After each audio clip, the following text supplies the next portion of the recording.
Welcome back in. Another edition of Where the 99 Lead. It's a program brought to you by the University of Pikeville, where we talk all things regarding the University of Pikeville. I'm Andrew Joyce, your host, joined today by Gary Justice, the Director of Admissions, and today we talk more University of Pikeville athletics, joined by Gary Warford, UPike women's soccer coach. Gary, Coach Warford, welcome to Where the 99 Lead. Thank you.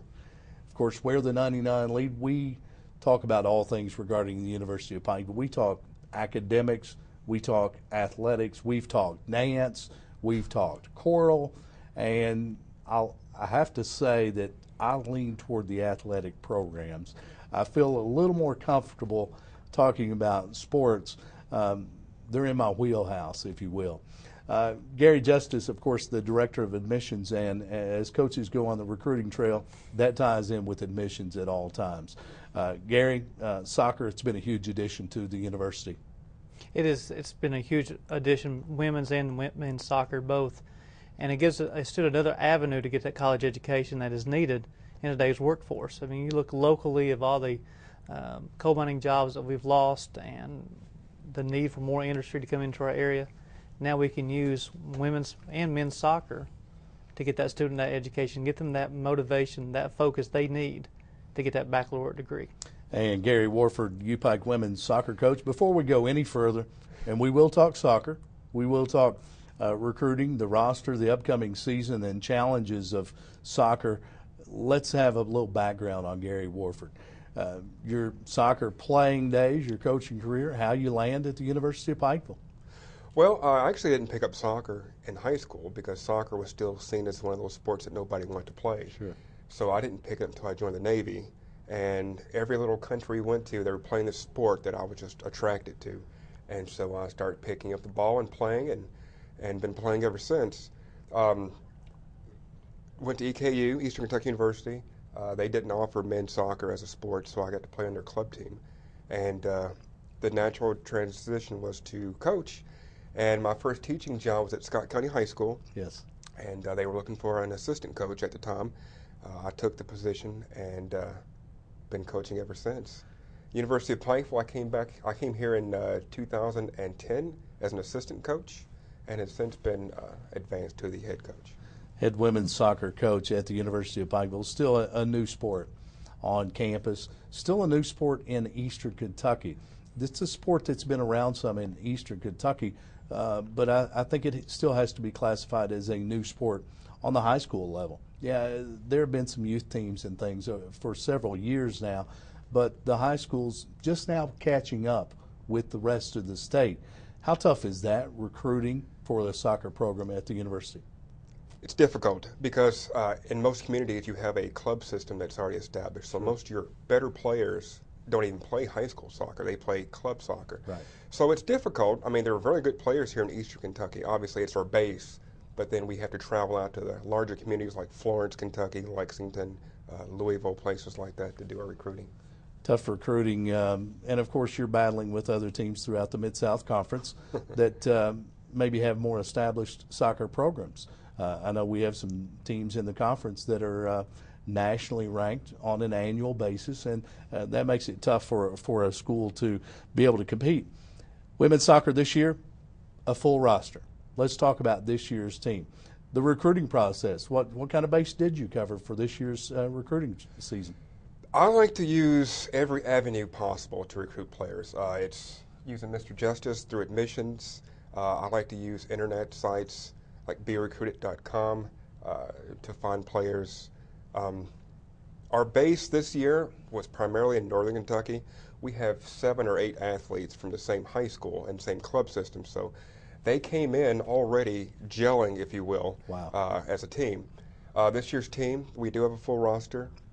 We have a great culture, a great group of girls that have been working their butts off during our tour days, and they're ready to actually start our new season on Saturday. How many players do you typically carry on roster with the University of Pikeville women's soccer program? We'd like to keep a roster of about 30 or 32. Right now we're looking at about 35. Wow, so a little heavily stacked. Let's talk about the breakdown, where your players come from, and a breakdown by class. More experienced team now, or a group of young players? Most of our players are from Northern Kentucky. I do have one young lady from Rialto, California. I have two from Brazil and one from Cork, Ireland. Wow. And they're very, very, very, very confident on the ball, on the field. They really play well together. You've been coaching at the University of Pikeville now since 2010, I guess, arriving on campus. What's that experience been like for Gary Warford? It hasn't always been a joy because I'm balancing, the teaching duties and the coaching duties. But the end result is I can come home after a long day and know that we put in a good hard day's work. University of Pikeville, very athletic friendly. Obviously, we gave the status of about 60% of the athletes, or 60% of athletes, students are athletes on campus. Sure. So it's a very friendly environment for athletics. You're tuned to Where the 99 Lead. It's a program talking University of Pikeville athletics today as we talk about both soccer programs. Currently, Gary Warford, the head women's soccer coach at the University of Pikeville. We'll be talking men's soccer in just a little bit. Also, Gary Justice, Director of Admissions, on today's show. And Gary, you mentioned the classroom outside the soccer field. You're also an educator on campus. Let's talk about that. What classes do you teach, and how does that mix with coaching soccer on the university level? It's a natural progression. I'm in the Division of Education, so most of the classes I teach are education-based. Social studies, geography, I teach a diversity in the classroom course. It's difficult managing your time, but as long as you stay organized, you can do it. Now, in addition to working with the women's soccer team and teaching, I'm also working on my doctorate. So it's difficult, can be done, as long as you have the right attitude and stay organized. Wow. Classroom teacher, soccer coach, he's going to be traveling, he's recruiting, and he's working on his doctorate. Makes me feel like a slacker. And Gary, during athletic seasons, I'll put anywhere 18, 20 hours on some days. This guy's making me look bad. But you think, Andrew, though, what kind of example he's setting for the young ladies Sure. that he's coaching, not being satisfied just for a certain level of education, continue that education to be the best that you can be. And he, very busy man, just like you, during the athletic season and all the games you broadcast and during recruiting season. But he doesn't make it an excuse. He's also a father. He hasn't mentioned that yet as well. So, but he shows the value of education, and he has a great influence on these young ladies as well. He is Gary Warford, the head women's soccer coach at the University of Pikeville. Gary Justice, Director of Admissions. And we talk about the importance, obviously. What a great example to your soccer coach, who's obviously has a passion for athletics, but also a passion for education as an educator and working toward a doctorate. I think his players will obviously pick up the importance of both and the blending of athletics and academics. You mentioned two-a-days. We hate two-a-days. Anyone who's ever played any sport hates two-a-days because no matter how diligent off-season conditioning is, you're never ready for that first week of two-a-days when you come back from an off-season. What's conditioning like, and how have your players been since arriving back on campus? Well, actually, like other sports, we give out your workout plan that you're supposed to work on during the summer. Most of the players report it in pretty good shape. Yes. The first 2 days are battery of testing. That's where we do the yo-yo testing, the sprints, the push-ups, the sit-ups, and a lot of the players who are returning, their fitness actually increased. As far as the morning sessions, it's more technical and fitness, and then in the evening sessions, we worked on tactical, and they're getting there. We're still not game ready yet, but we will be Saturday. And of course, the team practices. Where do practices take place? We have a practice facility. It's out by our Lowe's Home Improvement that we practice, and we play our games at Bob Amos. Right, at the new Bob Amos Soccer Complex there Yes. on the hill. And the season opens when? Saturday against Bryan College. There you go. And that'll be a home game. Women's and men's, do you play a similar schedule, or do you try to schedule together? In regards to our conference matches, we try to schedule those on the same date so we have shared officials and shared travel costs. Sure. How tough is that in the Mid-South Conference? Of course, a lot of very talented teams, established programs, nationally tradition-rich programs. How tough is it to develop a program in the Mid-South Conference? It's difficult. It is the toughest conference in the NAIA, the Mid-South Conference, consistently having 2 or 3 teams in the top 25 each year competing for a national championship. But it's not impossible, and we're doing it right now at the University of Pikeville with our recruiting. Gary Warford, the head women's soccer coach at the University of Pikeville. We talk about you being an educator, you working toward a doctorate, and, of course, being a women's soccer coach. Obviously, you try to find a balance in life between education, academics, athletics. The women's soccer team also participated in a Habitat for Humanity event, obviously finding a balance between education, athletics, and helping the community. Talk about that event and how does that impact your soccer team? Well, it's always better to give back to the community. And this early activity, we worked with Phelps. There's a retirement home in Phelps that we actually went in and sanitized and painted some apartment complex or some apartments and community room. The girls, it's kind of a double-edged thing because the girls are working toward one goal together. So off the surface, it looks like they're actually team bonding. They don't understand this is actually part of team bonding. Sure. While they're giving back to the community. We work with Habitat. We work with Judy's Place for Kids. And in the spring, we'll actually go down and work with the Special Olympics at EKU. Very good. It would be much easier for you to go grade test, maybe take care of your soccer duties, do a little homework, some writing. I would imagine there's plenty of writing for your doctorate.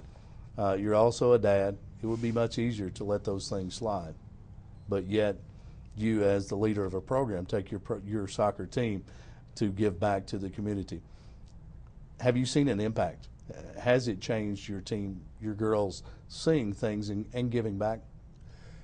It has. The road to success is not always easy, and this road to building the program at the University of Pikeville under my leadership and under the leadership of our admissions and everybody else on the Hill, it's been difficult, but we have a really good culture now with our athletics, with women's soccer. Very good group of girls this time around. Of course, women's soccer at the University of Pikeville season just around the corner. Let's get the coach's take. Prediction for the season. Better than we did last year. That's all we can ask for. One improvement, one step ahead. Yes. Each and every time out. Coach Gary Warford, head women's soccer coach at the University of Pikeville. We wish you best of luck in the upcoming season. Thank you. I'll get out and see you play. Hope so. I look forward to it because college athletics, you can't beat it regardless of the sport. Gary Justice, Director of Admissions. We've got another guest. We'll talk men's soccer when we come back on this edition of Where the 99 Lead. It's brought to you by the University of Pikeville. We'll return right after this. So you're finishing your studies at a community college in southeastern Kentucky. Most people believe they have to pack up and leave home to get an affordable bachelor's degree. Good thing you're not most people. Stay home and finish your education at the University of Pikeville. You can even complete your degree at the community college campus you've already been attending. It's your time, your university. You're already so close. UPike. Visit k4cs.upike.edu for more information and eligibility requirements. Welcome back to Where the 99 Lead. It's a program brought to you by the University of Pikeville, where we talk all things regarding the university, including athletics. I'm Andrew Joyce, your host, and joined by Gary Justice, the Director of Admissions, and the University of Pikeville men's soccer coach, Shane Pullum. Gary, welcome back in. Always a pleasure, Andrew. Thank you. Focused on athletics. Of course, you and I love that.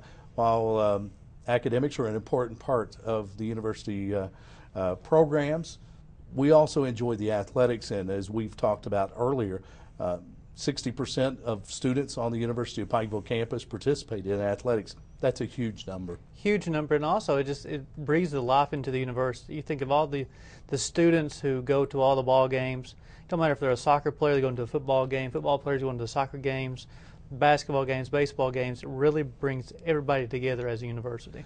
I think about as players, as athletes in high school, whether they had the ability to go on and continue their career post-high school or not, the ability to do so, I think it kept some athletes involved in education that maybe wouldn't have done so. And I think it provides opportunities for students that have some athletic ability, and I think it's an important part of the educational process, because where the 99 lead, not just to campus, but from campus, and changing our world as those graduates then return back to the communities. Huge part of the college life at the University of Pikeville. Joined by University of Pikeville men's soccer coach Shane Pullum. Shane, welcome. First of all, welcome to Pikeville. Welcome to Pike County, Eastern Kentucky. You're still brand new to the community, so let's say welcome. Oh, well, thank you. It's definitely been an exciting ride. I had no expectation, and all of a sudden, you know, I'm up here. The next thing I know, and it was a big surprise. And I love the mountains, and the community's been great, and everybody's been helpful since I've been up here. So it's been great. Let's talk about the ride for Shane Pullum. Playing career, coaching career, and how you landed at the University of Pikeville. Well, I started playing back in 1974, so I was probably one of the first groups to really start soccer, and just kind of made my way through it. I remember the first coach I ever had was out there with a book, and he was showing us. He was like, okay, this is what we do, and this is the picture of what it looks like. And, you know, by the next thing I know, I'm playing for a coach that had played for Emory at a U12 team, and then I wound up going and playing club soccer in Georgia, and playing at the highest level there, and playing for regional championships. And my high school team, my senior year, we lost in the semifinals for the state championship. And I got recruited to go play at Andrew College, which is a JUCO down in Cuthbert, Georgia, and got the chance to play for a man named Ray Wells, and then played for a regional championship, which we won. We became the first team in the history of the NJCAA tournament to represent the Southeast in the national tournament, other than a Miami-Dade team. Wow. And we got up to Trenton, New Jersey, and lost in the semifinals for the national championship to Mercer County Community College, who went on and won it. I then moved on, and I got injured my knee, went home for a year to DeKalb College, which is now Perimeter, and wound up playing at LaGrange College my last couple of years. We finished as a region runner-up to Barry, who was nationally ranked every year. Sure. And then I went down to University of Florida and coached a season down there, and they started enforcing Title IX in 1993 in Division I athletics, and so I had to find another job. And so I was like, well, I'll be a high school teacher. And so I taught high school for 18 years, and also coached soccer, and did a pretty good job, I guess. Worked at a lot of different programs. We were always successful. Coached club soccer in Georgia, and all my teams were successful. And you know, the next thing I know, I get a phone call right after the 4th of July this past summer, and Ray Wells, and we have a good relationship. He's the current coach at Lindsey Wilson, and he said, "Hey, did you know that Pikeville's got an opening for men's soccer?" And I said, "No." And he said, "Well, would you be interested in it?" And I said, "Well, yeah, sure." And he said, "Well, send in your resume." And I sent it in Sunday, and he made a phone call Monday, and the next thing I know, I was up here Wednesday and meeting everybody Thursday and sitting at Chirico's, and I get hired, and it's been a wild ride. Whirlwind. And of course, Ray Wells, the coach at Lindsey Wilson, a tradition-rich, nationally known program. And of course, a former coach of yours. It'd be interesting when UPike takes on Lindsey Wilson this year. I would imagine you'll have some mixed emotions with that matchup. Yeah, you know, we play them tomorrow in our first game, and I wouldn't have it any other way. I'm really excited. When I was a high school coach, we always played the toughest schedule in the state. And, you know, I used to get nervous about some of the best teams in the state that I would play against. And, you know, now all of a sudden I'm not as nervous as I used to be, because now I'm going against Lindsey Wilson, and I know a lot about their team. I have a former player that played up there, and was a goalkeeper that won the national championship in 2005. So I know a lot about him, but it's a really cool thing to be able to play your first college game back against your former coach when he has just won a national championship. So I'm really excited about it. Of course, one of the top ranked teams in the country year in and year out is Lindsey Wilson College in the Mid-South Conference. Mid-South Conference, it's a very tough soccer conference, as we know. Basketball, football, baseball. The Mid-South Conference is a very strong athletic conference, period, and soccer just the same. Shane Pullum, head men's soccer coach at the University of Pikeville. I would ask you about recruiting, but considering you've been in town on campus for less than 2 months, you didn't have a lot of time to do any recruiting this year. Let's talk about that. Well, when I was hired, they said, look, we want you to build a program, and we'd like for you to hit the ground running. So the first thing I did was I called Ray and said, hey, I got the job. They were holding a camp over there with about 25 high school teams out of Kentucky. I didn't know anything about Kentucky high school soccer, so I said, hey, we're on our way over there. And my son was with me, so he went to camp and attended camp for a couple of days. And so I started recruiting immediately, meeting coaches, talking to players. And on my way back, I started making phone calls to players that I knew and coaches that I knew in Georgia. And, fortunately, I was able to get 2 players from my area, which is pretty tradition-rich in soccer, out of Fayetteville, Georgia. And bring them up here. And then I found out about the Mountain State situation and that they were losing their accreditation, and recruited one of their players. And he talked to some of his other players. I guess he liked me and what I had to say and my ideas about the direction of the program, about I wanted to go. And a lot of his friends and former teammates started calling me, and we were able to bring in a pretty nice little recruiting class in about 3 weeks. Yeah, I was going to say, it's not been long. Hired just after the 4th of July. Here we are mid-August, heading toward the end of the month. Classes are underway, and still able to bring in some recruits. You're new to Pikeville. I would imagine you didn't know a lot about the community or the university. What's it been like? Your impression of the university, the team, the town? What's your impression been like so far? Well, I did have a player that came up here and played on the team in 2008, so I knew a little bit about it, and I knew the former coach that he had played for, Ken DeCook, back then.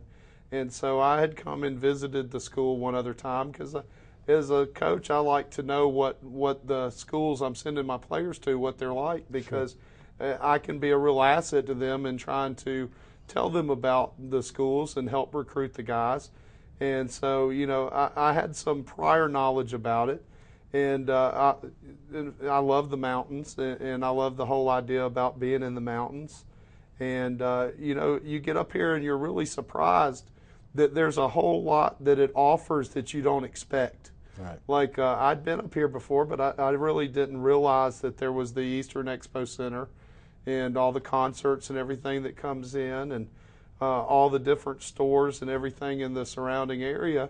And so, that was kind of a nice surprise. And of course, the people, you can't beat the people. I mean, I live in an area where it's huge, and we have kind of a small town, but still the people don't really know each other probably like you do here, because the population I think I saw on the sign coming in was somewhere around 6,800 or so. And I come from a county where we have over 100,000. And so, it's a small community as far as the high school goes, but this is even smaller than that community there. So everybody's been friendly and they've been great. The people, the people in admissions kid me because they said that I probably should end up having an office in there because I was in there as much as they were. That's great. You're tuned to Where the 99 Lead. Joined by Gary Justice, Director of Admissions at the University of Pikeville, and Shane Pullum, the head men's soccer coach at the university. Brand new men's soccer coach. He's been with the university since early July. So brand new to the community, but not brand new to soccer. A lot of success on the high school level, coaching soccer, coaching club soccer, and now coaching college soccer. You're familiar with the Mid-South Conference, Lindsey Wilson College, and a lot of your former players have gone on to play college soccer. How do you anticipate it will be different than coaching high school? Well, obviously the speed of play is going to be different. The size and the strength and experience of players, because, high school ended at 18, and the NAI, you can be a little bit older than 22 or 23. So, the size and strength issue will play a part. The speed of play will play a part. And the experience, because of most of the NAI schools, at least that I've been around, because I was an NAI player when I played in college, and there's an international flair to it, and they bring in all of their experience that they come from. And I know that a lot of the schools in the Mid-South Conference use a lot of international players, and so they bring a different aspect, because in some ways they're a lot more serious about the sport, because that's their way out in life. Sure. They may not be able to get a college education, but if they can make that professional team, then they got a shot at making a better life for themselves or their family. So they tend to be a little more serious about it. That they do, and I know soccer a primary sport in most countries, where in the United States, America's pastime baseball, football, basketball, and then soccer is somewhere down the line. It's growing, but it's not quite there yet in the States, while it is a primary sport overseas. Do you foresee possibly recruiting international players in the future? Well, I'm going to do whatever it takes to really help build the program, because of my connection with Ray Wells, who does recruit internationally. If I need to do that, then I'll do it. If I can use American players and be successful, then I'll do that. If it's a combination of the two, then I'll do that. But my biggest thing that I would like to do is I've had a chance to go out and really see a lot of the high school coaches and high school players in this part, and I know it's fairly new, is I really want to be able to get involved at the grassroots area in the community and try to do what I can to improve the soccer in this area with the knowledge that I have and the experience, because one day I would like to be able to recruit from here. Sure. Because this is my base. And, right now they may not be able to compete at the NAIA top levels, but, I feel like it's my duty as the college coach in town to really reach out to the community and try to improve that, so that one day I can take a kid from Pikeville or a kid from anywhere in the country and it be the same kind of kid that's at the same level. Soccer's certainly getting there. You're new to campus. You've got some recruits in that you've been able to recruit in just a short amount of time, along with the returning players to the U-Pike program. What will be some of the strengths of the program this year, and give us your take on what you foresee this season? Well, one of the biggest things that I saw coming in was we really needed to change culture. They hadn't had a lot of success in the past, and I'd had a lot of success, and so I was like, well, we've got to change the culture and the mentality. So we started off with 4 practices a day, and that would really, it wasn't about the time that we spent, because they were very short, but it allowed them to focus in on particular aspects of the game. Like we did a fitness in the morning, then we did a technical for an hour in the morning, later in the morning at 10, and then we did a tactical, and then in the evening we'd play a game. And the way I look at it is kind of like the final exam. Let's see if we can use what we've learned later in that game. And a lot of it was over some of the players' heads. And but I can't say that every single day they got better. They worked as hard as they could with as much enthusiasm as possible. And, as a coach, you can't ask for more than that. Right. And so I think some of the biggest strengths that we have coming into this year is we have a very experienced team with guys, with the Mountain State kids and some of the other kids that I recruited. They've played at a high level and they've played college soccer. And then with blending those in with the kids that have been in the program and the traditions and things that they have done here in Pikeville. And, I think experience is something that we're going to be able to lean on a little bit. and the fact that everybody seems to be bonding pretty well. We've done a lot of team-oriented activities, and I think that that's kind of helped, because you have to play for each other. Sure. Especially when games get tight, you got to realize that guy's going to have your back and you're going to have his, and that's how championship teams are formed. We look forward to the season. Best of luck in the upcoming season to the U-Pike men's soccer team. All right, thank We'll you. look forward to seeing you there. Shane Pullum, head men's soccer coach at the University of Pikeville. Gary Justice, thanks for being here as always, Director of Admissions. It's a great time to be a Bear, Andrew. It's always a great time to be a Bear. You've been tuned to Where the 99 Lead. It's your time, your university, U-Pike.